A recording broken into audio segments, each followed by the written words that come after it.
Thanks. Wayne, what's the balance between pleasure in the performance for 70-odd minutes and disappointment that it didn't last another 10?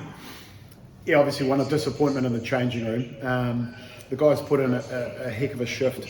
You know, if you look at the performance last week and coming up against the South Africans in these conditions was always going to be a big ask, and I thought the boys stood up very, very well. You know, we could have won that match. It came down to a couple of moments. I think just before half time we gave away a silly penalty, and then we gave one away which allowed them to go into the corner to score the only try of the match. So outside of that and you know, a bit of work to do obviously at scrum time, I thought we matched them across the park, and you know, for long periods we led in that match, and obviously disappointed not to have won it at the end, but certainly a big step in the right direction, playing, you know, the world champions at their own game really. So I thought you know, a big pat on the back for the effort that did come in.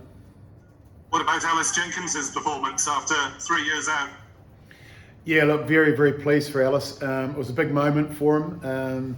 You know, he didn't do a lot of training the week before, certainly no contact, and then to come out here against a very physical side after a rib injury, where he's been in terms of the recovery from the original knee injury, I was really, really pleased for him. I thought big steal early in the game, you know, 5 minutes out from our line, showed, you know, great timing and great skill over the ball, and look, he's going to get better and better for that performance, I'm sure.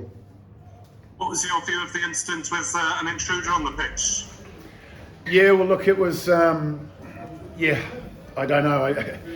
You know, we just saw a 2v1 type situation forming up, and then, yeah, I mean, you don't want to see that in the game, so very disappointed that happened, but yeah, nothing the match officials could do about that. And Fiji next week, what are your thoughts on selection at this early stage? Do you give others a chance after two very tough tests for some? Yeah, we've sort of got a side in mind prior to this match, and we're obviously wanting to wait and see how we came through with injuries and alike. So we'll get the reports in over the weekend and settle on a side early in the week. But definitely the improvement that we showed from the All Black match to this match, we need to learn from this match and obviously improve for Fiji. Thank you, Wayne. Thank you. Hi Wayne, just one more on Ellis Jenkins, if that's okay. Aside from the fact that it was so heartening to see him play so well, how important do you think he's going to be in the next couple of years, building towards the World Cup? I mean, when John Davis went off, it looked like he was the captain, is that right? Yes, he was, and you're right, he's an important player in that, you know, with Al at the moment with an injury, you know, you're looking to others to lead in the forwards. You know, with Justin Tipuric would normally be the stand-in, then you go to Ken Owens. With those players away, Ellis Jenkins not only did he play well, but at times had a leadership role out there, along with Adam Baird. So those two are hugely important for us in terms of leadership. What have you learned about your younger guys, as people like Adam Baird and Tane Basham and Wayne Wright, in a game like that? Even though you lost, do you feel like you've got a lot of credit and a lot of, I don't know, making the bank for 2023, having come so close today? Well, I think playing South Africa in those conditions, which are ideal for the way they want to play the game, you know, it was going to be a testing time for us, and I thought we stood up to that test very, very well. As I say, a couple of penalties, one just before half time, the one that led to the driven line-out try. You know, if we can tidy up those areas of our game, we're going to be very, very competitive against one of the best sides in the world, or the current world champions, in their own conditions. So it was a big tick in the box as far as the coaching group is concerned, but always there are things that we need to take out of that game and improve on. In terms of getting over the line against the Boks, lots of people struggle to score tries against them. It sounds like an obvious thing to say, but is that the vital element? You need to score at least twice against them to win? Well, no, today was just about holding our discipline in key moments, I think, because, you know, if the discipline had held, they don't get the opportunities to get the line-out drives 5-10 metres out. Look, we repelled them on several other occasions, so there was a lot of good work done in that area as well. But no, look, you know, I think I watched the All Blacks score in the first few seconds against them and not score again over 80 minutes, so they are a great defensive side, we know that, so that's why from our point of view, there was a lot of good work done in those conditions against that side. Just a quick last one, how do you think the scrum went? Well, obviously, I was disappointed with the scrum because on their ball, I think they got a penalty at each scrum. So clearly, not happy with that side of the game. It's part of the game which, you know, we didn't want to give them ins because that gives them penalties. They kicked and get their line out going, get the line out drive going. So we certainly talked about it, but today that's an area of the game we need to go away and obviously improve on. Hey, Wayne, it's Alex here. Hopefully you can hear me. Yes. That game was sort of made for Dan Bigger, and I thought he was having an excellent match. Could you just sort of talk about the decision to bring Gareth on at that point when, you know, maybe it was better suited to head to Dan?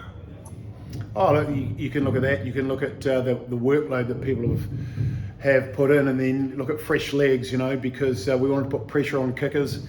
Dan had a huge workload at that stage, and yes, he'd played well.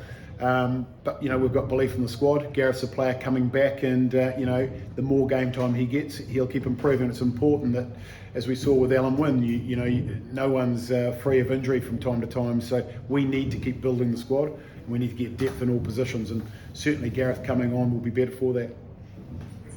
Similarly to Ellis, your team was excellent last week, but to back it up again, you know, was brilliant from his perspective.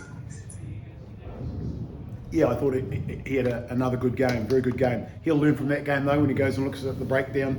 You know, we wanted to really push the boundaries there in these conditions, and we did, but we overstepped the mark a couple of times, and those are the penalties that, you know, we've got to make better decisions from time to time. And there was one there, I think Tane might have given away, which is a learning for him, and we've got to make sure that we get that out of our game over the next two matches. Hi Wayne, just two from me if that's okay. Firstly, just picking up from Will's point about scoring tries against the Boks. Would you, in an ideal world, have played some more rugby today, or was that conditions dictated? Oh, look, if the roof was closed or the sun was out, we would definitely played a lot more. But that ball was very wet and slippery, and there was a lot of rain coming down in the pre-match warm-up, and we changed our tactics before kick-off. So we just had to go with the conditions. You saw when we were trying to play, it's very hard to move the ball with a wet ball, and it's a lot easier to come off the line with line speed for a defensive side, as you saw in the last 10 minutes. And do you think you would have scored if it wasn't for the pitch invader? I don't know. At the time, we thought, well, here we go. We had a one-man advantage. I don't know. I haven't had a chance to speak to the players, to be quite honest, whether or not you know, they may have been distracted. But look, match officials, you know, they've just got to deal with that the way they did. Really, there's nothing they could have done about it.